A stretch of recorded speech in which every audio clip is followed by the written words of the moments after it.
السلام علیکم ورحمت الله وبرکاته. تاسو ته پر سکټه ښکاري چې غریب په کټ کې پروت دی په زخمي حالاتو کې، او څوک په کمنټ کې وایي چې په کټ کې نه ښکاري، څوک څه وایي څوک څه وایي. څه وخت کې مخکې اکسیډنټ کړی او اوس غریب عاجز په هسپتال کې پروت دی. دا هغه پر سکټک و چې ورځ یې په بیان کې وي چې پښتونخوا کې خو کچه کورونه بیخي نشته.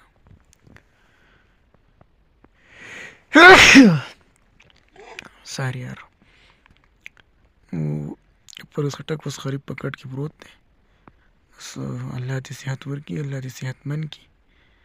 خو څوک بیمار یا څوک زخمي، څوک چې هر څنګه وي، نو موږ نه دي په کار چې د چا مذاق وړاو کړو.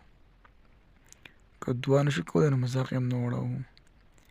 که د هرې پارټۍ دی که هر څوک دی، د چا مذاق وړاول نه دي په کار.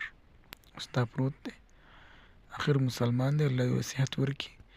مونږ خو عمران خان ته هم دعا کوو چې الله دې صحتمند کړي چې راوځي، ځکه چې پښتونخوا خو هسې تباه او برباد ده، غرق او پرکه ده.